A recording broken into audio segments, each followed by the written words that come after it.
Anton Newcomb, the lead singer of the Brian Jonestown Massacre and the star of my film Dig, defied the system from how he wrote his songs to how he put them out.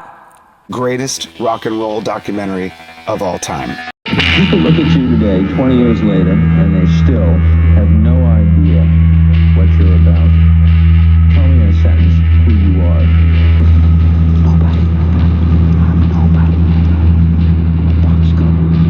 Brothers and sisters, cats, ats, dreamers, streamers, and headlight beamers, the righteous and unforgiven. Welcome to the Godless Church. Can you dig it? Come high at the altar, young disciples. There is not a day, a night, a dream, or a vision. And what do we say, people? The ceremony will never go on earth. Throw down your cards, throw down your minds, roll the dice.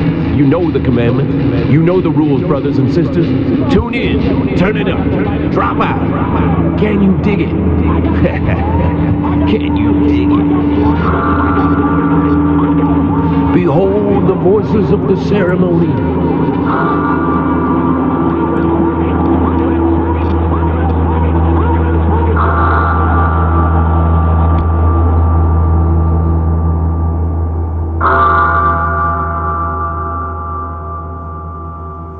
I go, tell him to wear fucking white and come when I call.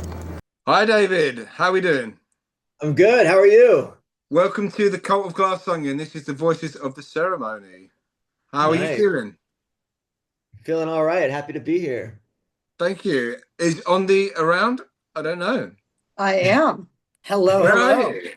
Ondi, thank you so much for turning up today.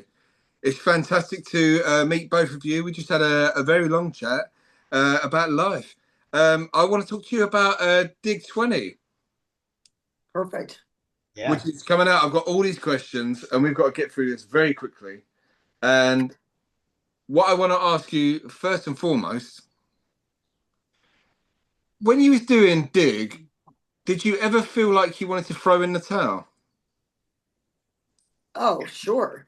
A lot of times. Yeah. All the time. Yeah, especially when Anton. For me, I think the darkest time was, well, I guess there's a tie. Okay, there's three. Chicago was rough when the band was fighting like that, and then they marched off to California. We didn't quite know what to do, but that was just like the appetizer for Georgia, where I ended up in jail. And that was a real low point. And then we really had no money and we had no way to continue. So we had to go like sort of with our tail between our legs, like back to LA and drive ourselves back before we ran out of like even the money to get home. And then, and then we had like, I was facing drug charges where to this day, I can't get global entry in the United States. Really? Yeah, because of this one joint. And then, but that's not, I mean, the worst was when Anton got the record deal finally, and they even had to lie to TVT and say he had an ear infection to keep him away from them. And then he put the money up his arm when that really fueled his addiction, went to a new level. I think that's when I was just like, I don't even know what to do with this, Was And he that was the end of walking the around film? Was that the end of the film with the factory? No, it wasn't the end. No. No, it wasn't the end. It was just that part of the film where he becomes a junkie. It was just really depressing then. So it was probably the end of the original Dig was also a dark point. Oh yeah. When he kicked the guy in the head. When he kicks the guy in the David head. bailed you out, didn't he? In Georgia, I bailed you out. Yeah. Oh yeah. I was back in the hotel with the band, in that one room with the rest of the band, and we got a phone call from some guy, like who was also arrested in the drug trap. He's like, your sister and her friend are arrested. They left the camera under the car by the side of the road, so we had to like drive into the drug trap with the band. Yeah, so we had to like clear out the van and drive into it and get the camera. And I picked up the camera and started shooting. It was the cops that told you the camera was where it was hidden? No, it was some guy who went to jail with you guys, used his phone call. Or maybe it was a friend of I don't know. Someone called us at the hotel and was like, your sister's been arrested. the cameras under the car. Like I think it was maybe it was you, but I don't think it was you. I But feel like it was. this is a great story because here's what happened. They're Go. like, it's a drug trap. So make sure you clear out the van, clear it Yeah. out, make sure it's squeaky clean because you're going to go into this drug trap. And as you can see in the footage that David shot of the band, which we made it look like everybody got pulled over at the same time in the edit, but actually they also had to go into the drug trap to get the camera. Then David runs over, grabs the camera, and the cops, catches the cops opening the van door. Pill bottles fly out, bottles fly Empty out. Like bottles. Yeah. even after they cleaned the van, they couldn't. Like the Well, they dogs were didn't going trust them. nuts. There were no drugs, but the dogs were going crazy because they could they could smell what had been going on in that. So what happened in Georgia? Like obviously when the van got pulled over and Anton's like, oh no, yeah, that's fine. Yeah, cool. That searched the car. Search the vehicle. And Yeah. you lot stood there, and even Joel is like, "What the fuck? What's going?" And it's did the band collapse at that point? No, they Pretty almost much. broke up. We left. They kept going. Joel, I mean, in the new cut, you'll see Joel explains that he was going to come back with us. But he stayed because he was the only one with the actual driver's license. And so they roped him back in so that in case they ever got pulled over, he could you know, pretend to be the driver because he wasn't But really. the best is like one of his greatest writings in Jingle Jangle Jungle and on Yeah, his his book's Patreon amazing. originally is what happens next after Georgia. Like actually not after in Butts County, Georgia, as opposed to Banks County, Georgia.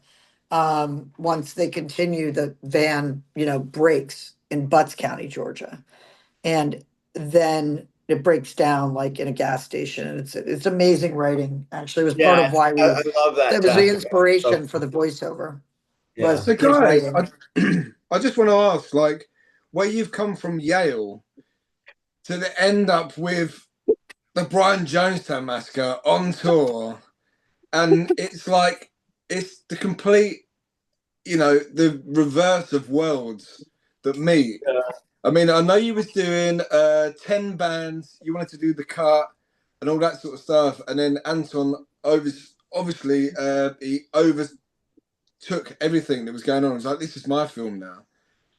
But how did that like feel for you guys? Like, so you were like doing your thing, and then Anton was like, well, no, fuck your thing. I'm doing this. Like, you come from Yale and you're obviously incredible filmmakers. Like, did you not go, well, what's going on here?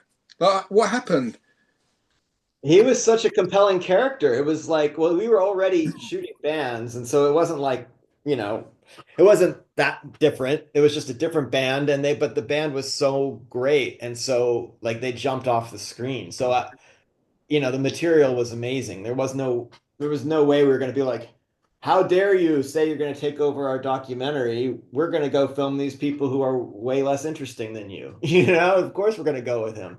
So I think we respected him as an artist. I mean, his music was amazing. The film about the other bands wouldn't have been as interesting. We were looking for something and we found it with him. Absolutely. I mean, I'm a huge fan of Anton and the Yeah. Brian Jonestown Massacre, and I completely respect that. But like, how on earth did it feel to stumble upon something that was so nuanced? It was like, what fucking hell? Like, Jesus. Was that moment where you both spoke and went, Oh yeah, yeah. let's stop this. Like, Instantly. I mean, instantly we were like, holy crap, right? I mean, we were instantly. I remember when they were in our. I remember when I had a day job when they came down for the Viper Room. I was working a day job as a personal assistant. I just remember Andy calling me and being like, "You got to leave early. Come home now. They're in our backyard." And I was like, "Holy shit, they're here!" And we had just only. And this is I show up in the backyard and there's like sitars and like it's like and Sophie's got this cello that she can't play and it's just like what is happening, And then that night is the Viper Room. So instantly, and that was only the second time we met them. So instantly we were like, this is the first of all, the music's amazing, and secondly, the personalities are like off the chain. I mean, because it wasn't just Anton. Anton's obviously a really talented songwriter. You've got Matt Hollywood, who's a brilliant songwriter. You've got Joel, who's like, a comic genius, and they're all in this one package. I mean, it was like combustible. I mean, how could you not? How could you Did you not? You know? have you kept in touch with any of the artists that you filmed in that space of time, including the Dandy Warhols and the Brian Oh Jones yeah. Band? Oh yeah, we're in touch with all of them. I mean, Zia was at Sundance with us. Miranda's been super supportive. Joel, we made Big 20, with the help of Joel's narration. Or Um, do you mean the other bands? Well, no, just like these bands, like the Brian Jones Oh, Band and Dandies, because I met up with Joel probably it was last month. So in yeah, February, I went to see them in Brighton. Me and Joel met at his book reading, and I went for a drink with him after. Um, what a super lovely guy! Like yeah, incredible. Like he was so. Just before you guys will be the third voices of the ceremony. Joel was the second, and Joel had a lot of good stuff to say about you as well. When I was speaking to him, like he said a lot of good things about you guys. yeah. We had a great time doing the VO with him because we just got on these Zoom calls like this, and we just talk about the past and how like rehash memories, and then like tell him certain scenes we were cutting because we found out, we had all these extra scenes to add, and that really needed his perspective because it was a lot of inside the band stuff, and so we sort of it was really great. He's so talented. I'm so glad he's done the writing thing, and his book is awesome. His His book. book is awesome. Yeah, I mean, I'll just give away an unedited version of his book. I like to do giveaways for every thing that I do, so I'll do a giveaway for this one. Nice. I'll talk to you after about that. But with like all your filming and everything you did for did you take away anything for life? Like, did it change the attitude to life? Like, did it change you as a human being? Did it change both of you as people, or did you have like a new attitude because of the people that you met and the things that you saw?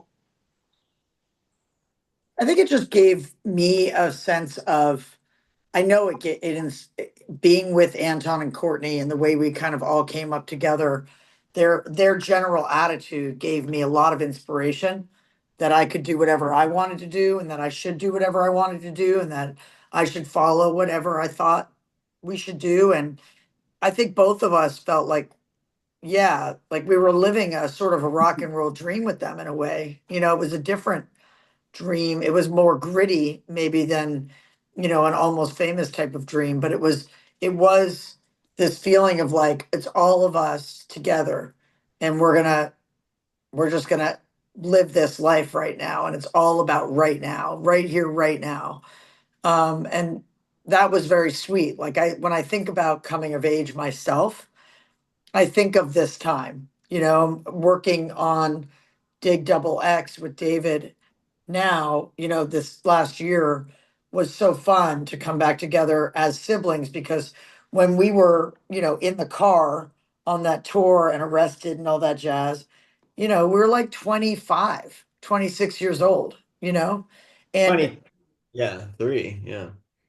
yeah, you were 23, I was 25, and it's like, we're children, we're just like figuring out our way in the world. And Anton and I would record hours and hours of conversations, all of which probably are burned, I think, by now because of the house. But I was thinking about that because we would have these like really deep philosophical talks about what it is. And I'd never met anybody who'd been married to his work in the way that I felt like I was, you know?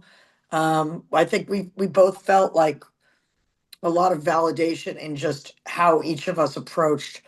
He just was all about making music and that was it. And I was all about making this film and that was it, and so we were so dedicated to it. And that felt really good. Yeah. Has anyone ever compared you to Anton Ondi? Because With Anton, with his music, I feel like you're very similar with your film because you don't stop. Mm. Yeah, I think that we're the same that way. I don't know that anybody has, but I'm sure they have, and I just can't remember, you know? I mean, like, I know I did a TED talk and like, I often refer to about my subjects and how they're all these, I call them impossible visionaries. Um, because they're like take on the impossible and they act Yeah, yeah, impossibly as they get to the goal and they can see something maybe that other people can't see at the time. And they're sort of irrational, and I think people say if people say it's crazy, it's probably worth doing.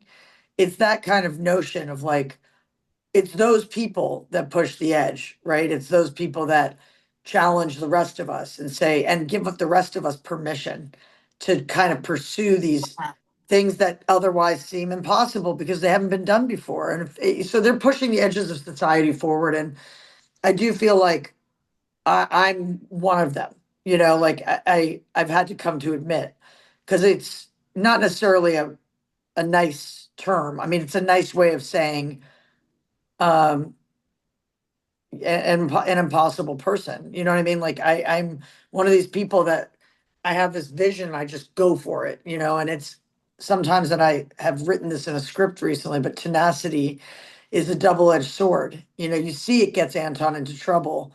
He can't stop, and he doesn't stop and he becomes what I also learned from them is how not to treat people. Like yeah. all three of them, and I say three because I have Anton, Courtney, and then David LaChapelle, who I went off and filmed extensively. David and I Okay, together wrote a screenplay for him, but I lived in his studio here in New York and okay. filmed everything. And that's the only film from my 20s I haven't finished yet, which we're trying to ascertain now whether it was burned or not. If it wasn't burned, I should finish it someday. But he's a really amazing character, but he also treated us terribly. Um, and I went from like idealizing him and the way that he worked and the way he just brought his crazy visions to life. And he was another kind of older brother figure to me. The three of them were.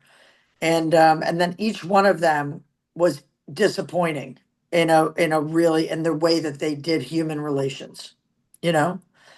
And it's Absolutely. really, I always like have learned from that. You kind of learn from your heroes of what to do and what not to do? I think what you've created with all of your films, and especially Dig, but also like what you was talking about,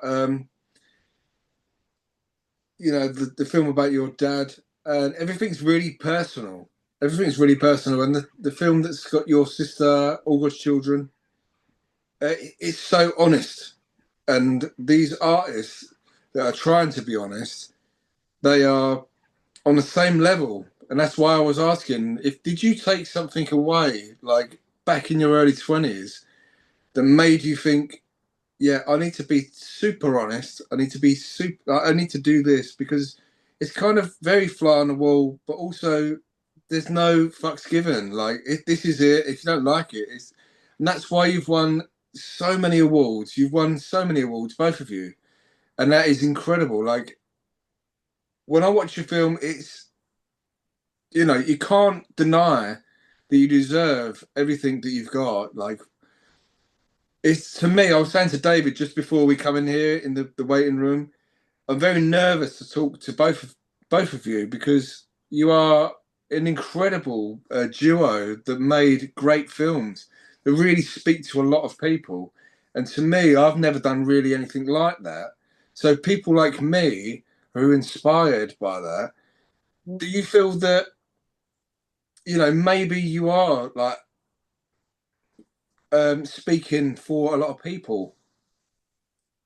I think that, I've just been really blessed. As hard as this life journey has been, because it's, if you think about it, for Dig, it's 2,500 hours of footage. For We Live in Public, it was 5,000 hours of footage. And so it becomes like these edits that are pretty intense. And I've pulled so many all-nighters, it's sort of painful, actually.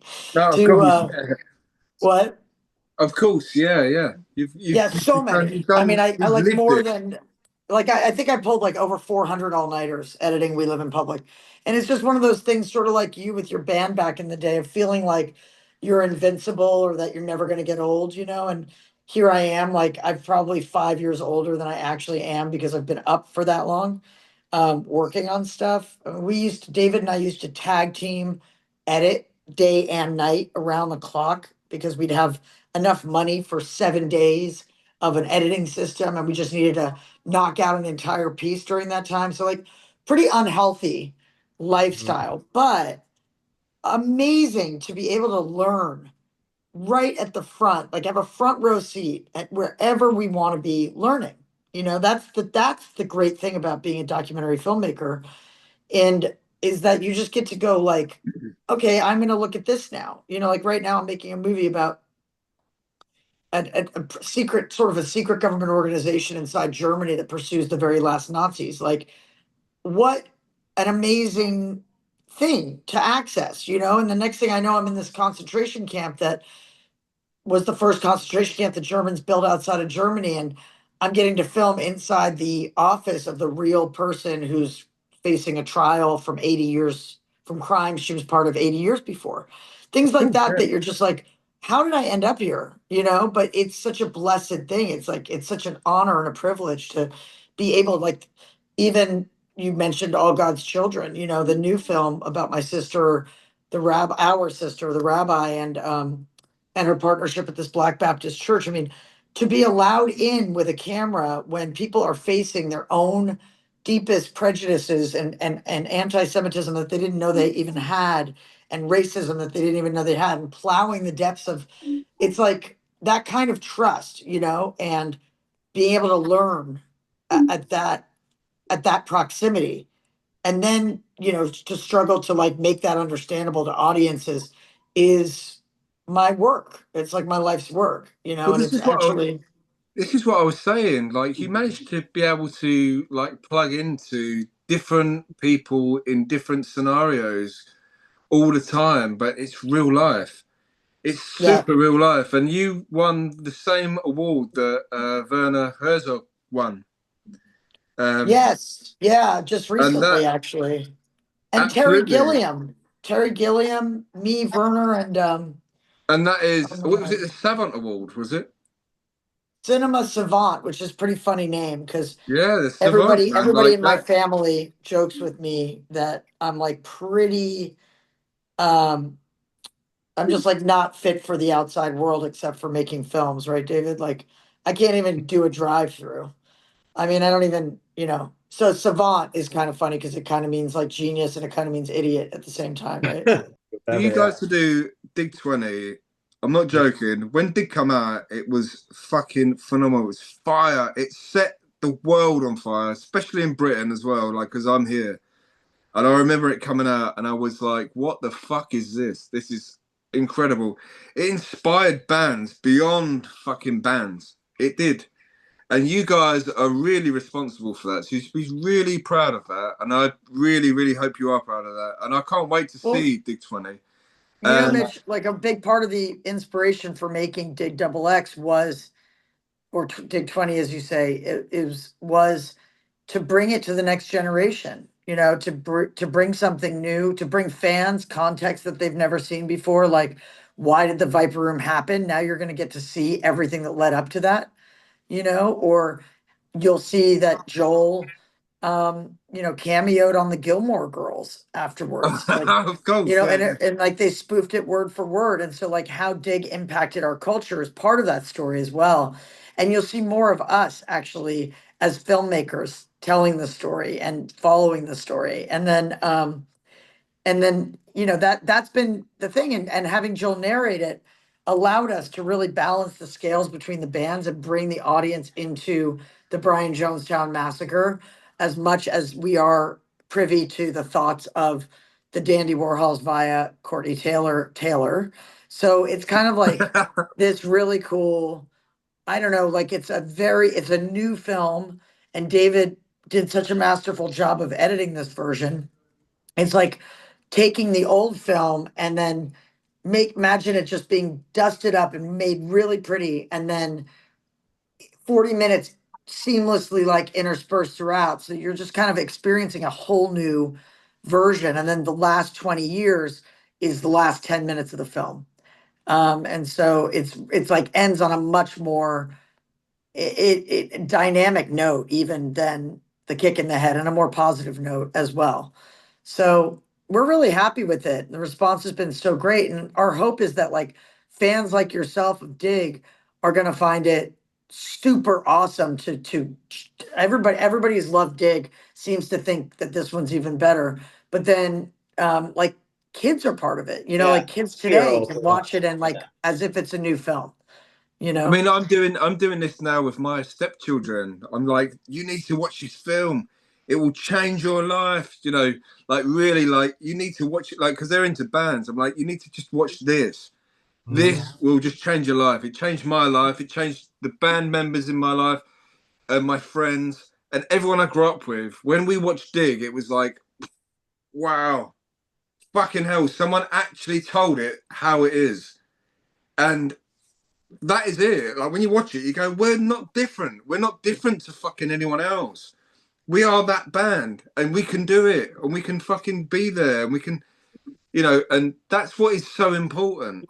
And I love that's what's like so great about Dig. It's so it's a little bit like you can take away from it. It's a little bit like the band like Oasis that were uh in this country. They were like poor kids from the north that made it into mainstream, and you went, "Wow, I want to be that guy, and I can do it." And you guys suffered everything you suffered, and you proved to the world if you are just a garage band, you can be there and do it. And then I Yeah. was there watching Brian Jones had last month on stage. They're And still that's doing it. and so are we. And that's the thing is like, we had to struggle to make that film. Like, we didn't have any money and we would just take anything we earned and put it into tapes and buying more tapes to the point where they were like, you should probably go across the street and get some groceries. We were all in it together. I And was going to say, you said in an interview that you kept going to the shop, the store, to go and get tapes. yep. And the guy was like, do you even eat? Because you keep buying. You keep buying these tapes, and do you even eat?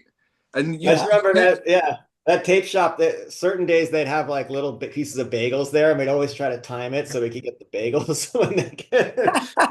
If you bought tapes, you could have a bagel on your way out.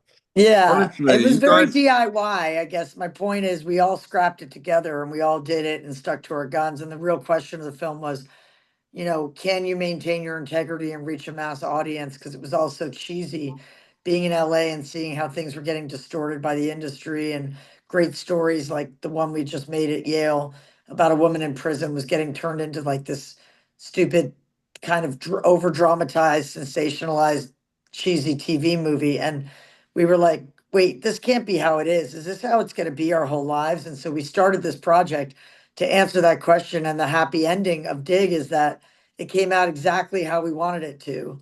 It came right to the audience, unfiltered. No one messed with it. We tried to sell it to MTV at a certain point as a series, because we were like desperate for money. That would have been horrible. Thankfully, there were too many cigarettes and curse words for them to buy it.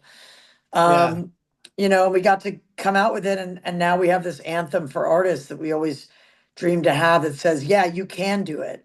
You can maintain your integrity and reach an audience. And it's right And there then in the film. one last question before you go.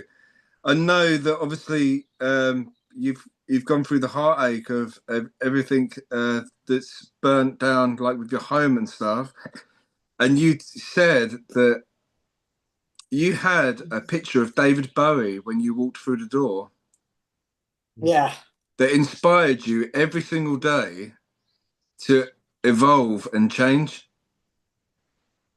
Will you be hanging another picture of David Bowie in your new Yes. home? Yes. Um, I am so I was at Sundance this Yeah, year, yeah. and we had two screenings of All God's Children and The In Between, which is our new movie about the only hospice for the homeless in the country. It's a really cool place called The In Between. INN, like the in between life and death. And we're walking along, it's post fire, it's like 2 weeks after the house burned down. And I was like, oh my God, I gotta find out where I gotta remember where I bought that David Bowie painting that reminded me that no matter what, I could always just transform. I Because know it Bowie meant a just lot like, to you. It meant a yeah. lot to you. And I found that we found the gallery and we went in and they said, we're gonna remake the painting for the same price you did it. You got it in 2015 or whenever I bought it. And actually, would you send us some photos of your home and we'll put them, like the artist wants to put them inside the painting. I Incredible. can send you a picture of it if you want to put it up on the screen or Absolutely. anything. Yeah, it's a Absolutely. really, really beautiful work. The artist's name is Devon, and it's grown quite a bit in value now. It's not that that matters to me. I mean, what matters is just his expression and where he was. I mean, it was And really like, you said it was shush, yeah, it's like, and shh, there was a calm peak, down. and there's we could always evolve. Don't worry. Yeah, yep. We can And I always love that. just, yeah. I love It's that. it's important to not feel trapped by whatever it is you're doing, And no that matter artwork how was good it is or how successful it is, you can always get off and get out, and just that change artwork was course. incredibly important to you. And I really hope that you get that back as soon as you walk through the door.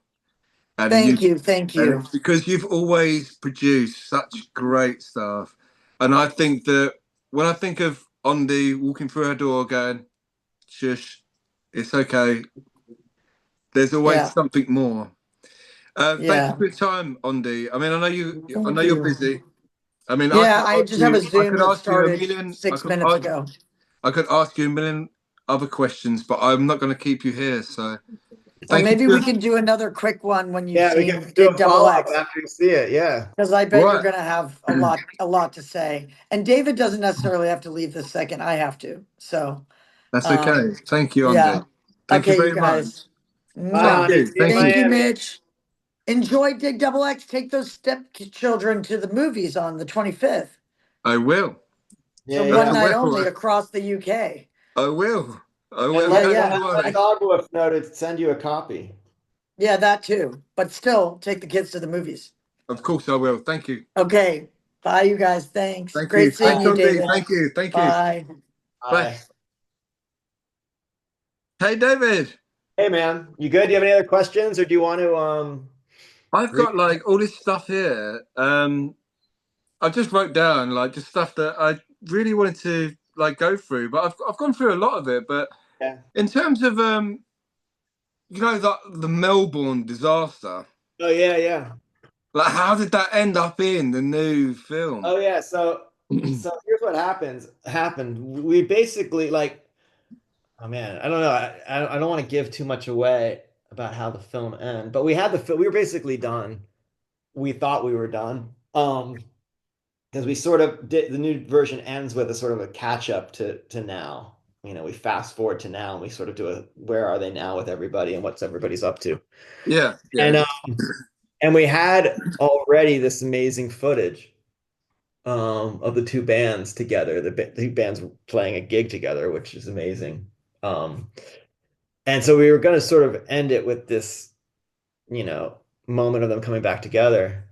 And then all of a sudden, Andy's phone, our phones light up when Melbourne happens. I was like, "Did you see what happened?" And I'm like, "Oh my gosh!" Um, and we had known, it was a really long tour. I know Joel was worried about that going on such a long tour. Joe told me Joe wasn't there, was he?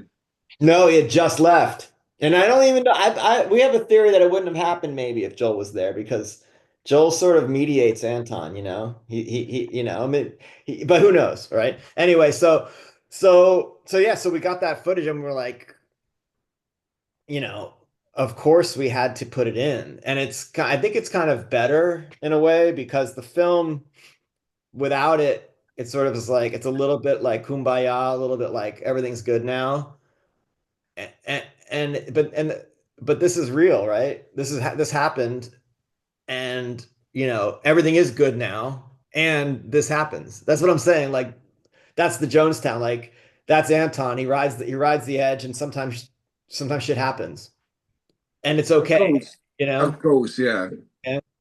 So so we included it, and I think it's good. It sort of balances it in a way because it's like, yep, and it's not like as sad. It's not. It's like same old Brian Jonestown in a way, but also like there's still good. Did you understand it when it happened? When you saw it, you went, "Oh, yeah, okay." Or Yeah, I was a little. I was a little. I mean, it's like especially as an editor, you know, you're always married to the last thing you made. So it's like, ah, made we had this ending, and we're done, and then you feel like, oh no, we can't. Yeah, you watch it and you go, damn, we have to put this in and we have to change the ending. But very quickly you see that it's better for it. You know, I think you know, it's all about showing what really happens in life, right? And to leave it out would have been sugarcoating it, you know. how do you feel about the Dandy Warhols these days? I think they're great. I'm impressed that they're still going, you know, like I think there's something to be said for someone, you know, for a band to still be going out and rocking and, you know, and I like Zia came, and Miranda came. She came and played we made like a combo band out of like four members of both for Sundance 2 years ago when we premiered, or a year and a half ago. And she's great, man.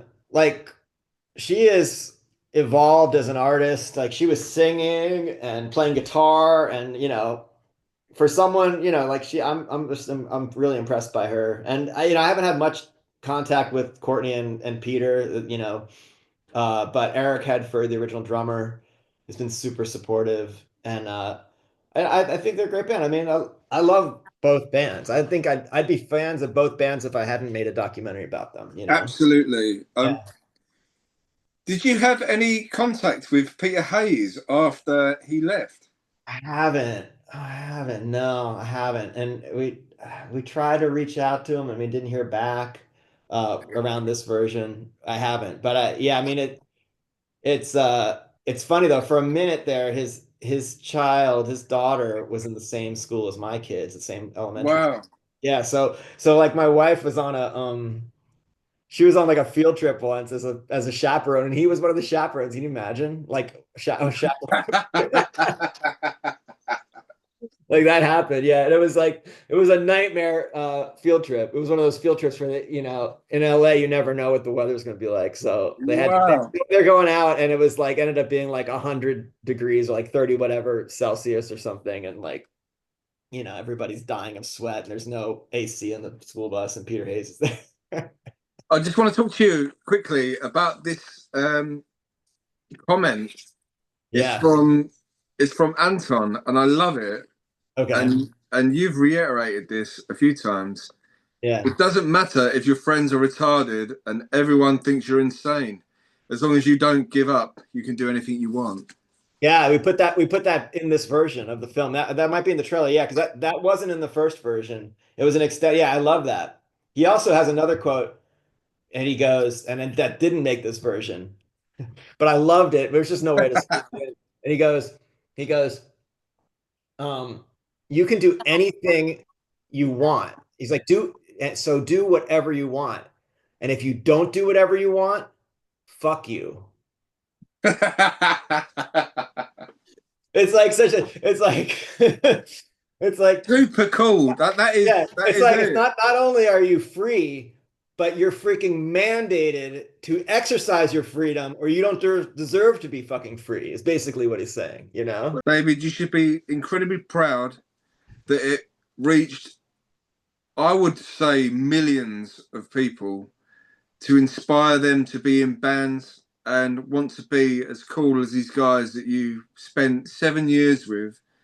Completely, because I didn't look at the bad side of everything at all. I didn't look at all the bad side. I looked at it and went, I can do that because I'm that person, because I'm from a disaffected youth uh, that doesn't have all the tools or materials to be able to do stuff. Just like the Dandies, just like Brian Jonestown. And because you and Ondi filmed it and made it worldwide, people went, oh, fucking hell. Like, you don't have to be Bono. You don't Yeah. have to be like superstardom, millionaire, John Lennon. You don't have to be all these fucking people. I mean, everyone knew the Beatles were, poor kids from Liverpool, but you don't get an opportunity. But when you look at these guys that were really trying hard on the toilet circuit, that's what we call it in the UK, the toilet Toilet circuit. circuit.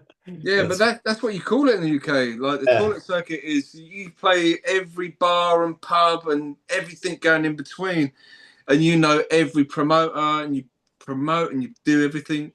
And it was inspiring because not only did they just break through because they were true and real, you guys showed people persistence is fucking where it is.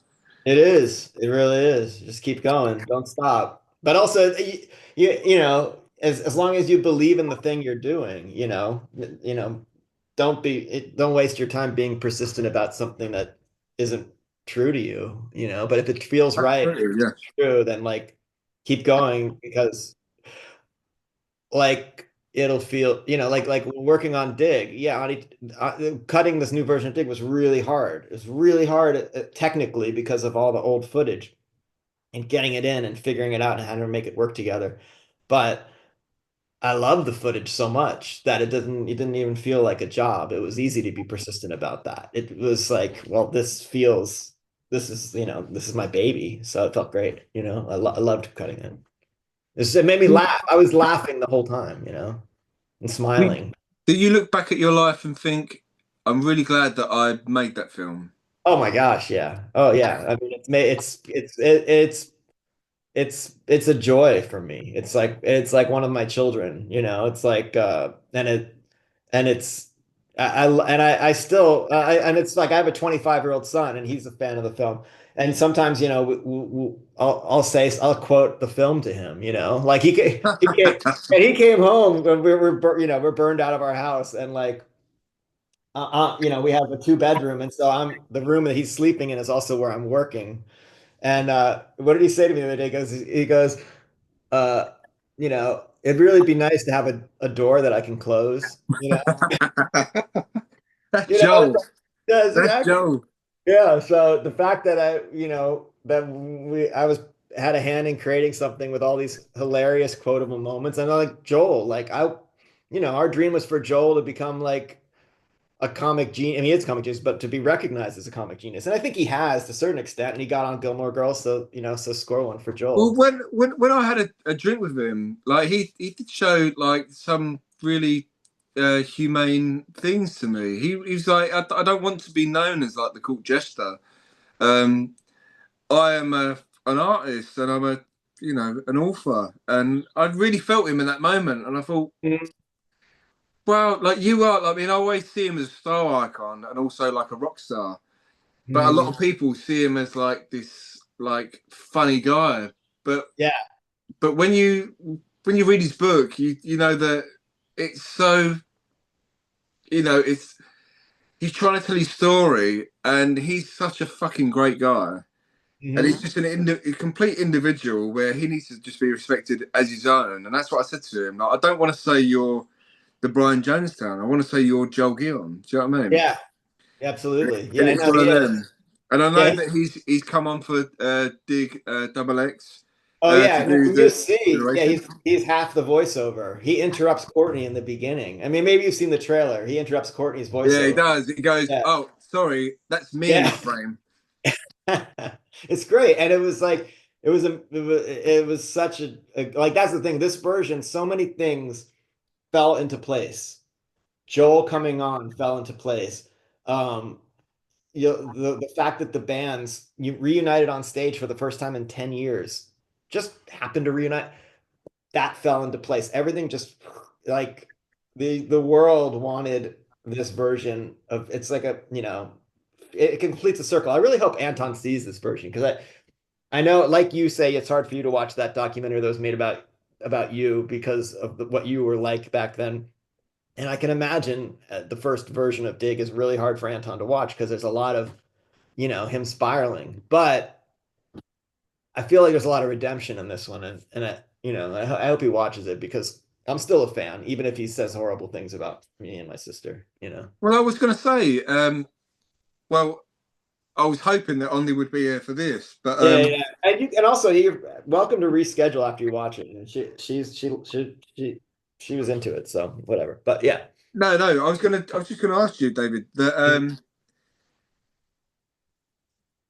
with Courtney loved everything he was doing, and because he done the Mhm. voiceover, and then when it come out, he was like, no, I don't like it, and then Anton was like, no, I fucking hate that, and then what I read was his girlfriend at the time, like Anton's girlfriend at the time, was like, but he can't like it because of what he doesn't want to be that mainstream guy. But Mhm. Courtney was like, "Yeah, I'll do this," and I thought that was like proper snake territory. I thought, Yeah. hang I mean, on a minute. I thought, hang on, like yeah. Well, Courtney, you can't like subscribe to something and then go, well, I'm going to go back on it. Like that is just yeah. your life. First of all, Courtney did like it when it first came out. He rented Well, out. he done the voiceover, so he Yeah, loved it. yeah. He like he and we have footage of him doing the voiceover. Like he was completely involved in doing the voiceover. Like we were like, well, let's talk about this, and he was rewriting the lines, and he did a great job. He was actually really funny with the voiceover, you know. And then he rented out like a whole theater in Portland to show it. Like he was very proud of it when it first came Yeah, out. yeah.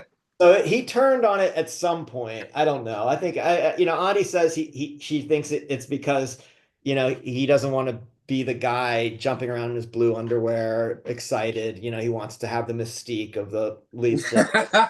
You know, I think it's just that he's, no nobody wants to be defined by this one narrow view of their life. Like he's gone on and lived his life, and But he's why tired. not? Why not? Yeah. Like fucking hell! Like I know, but you can't turn around and say that was a bad representation of either band. Like I don't know. yeah. Like what's he trying to achieve there? I mean, David LaChapelle was like, "Sorry, that's what your fucking face looks like."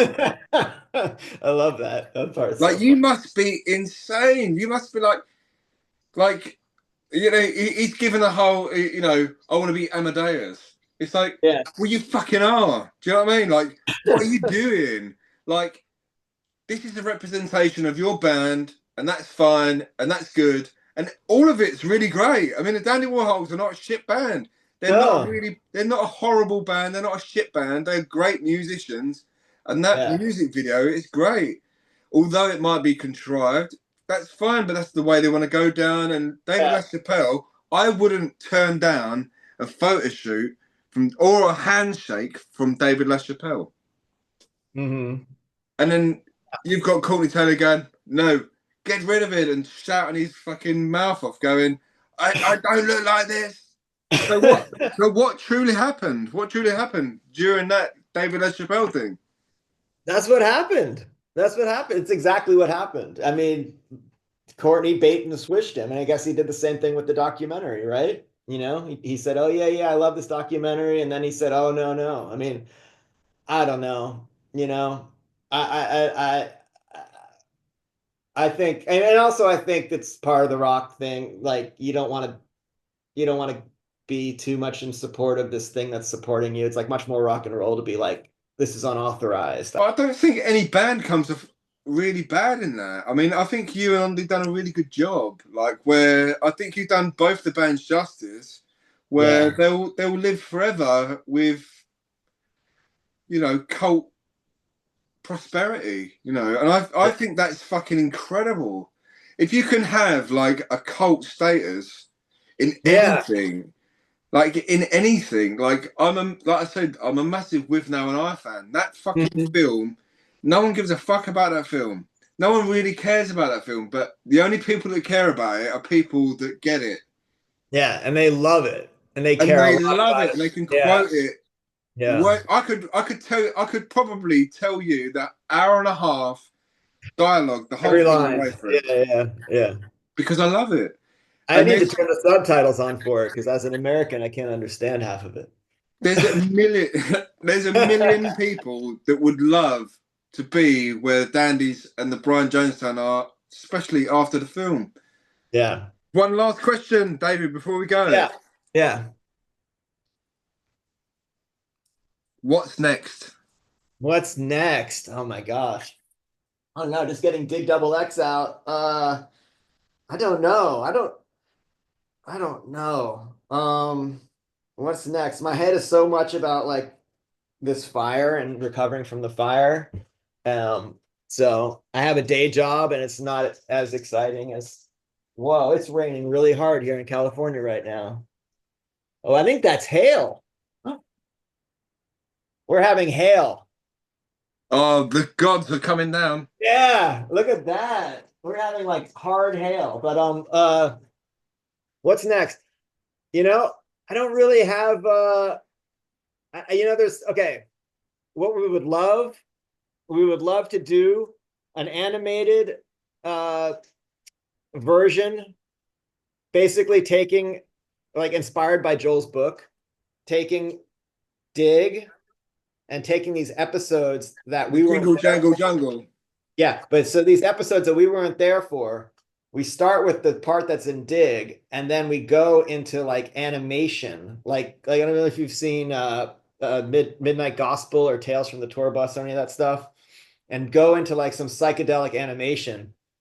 It's like so it's like a half Incredible. animated, half documentary version of Dig. I would love to I do that. love I love the book. Like the book was so funny. I said to Joel, I was in hysterics reading on the train Yeah. when he had like hollow hills. Oh He yeah, had in to Portland, and he sounded like a horse was following him, right? yeah, and then he walked into the fucking the second hand shop to buy like Beetle boots, and they were there. And he Yeah. had to like walk like Elvis.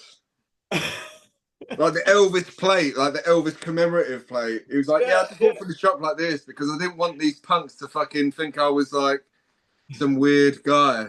I know. So the guy is so good. But Yeah, anyway, David, thank you yeah. so much. Hey, thank you.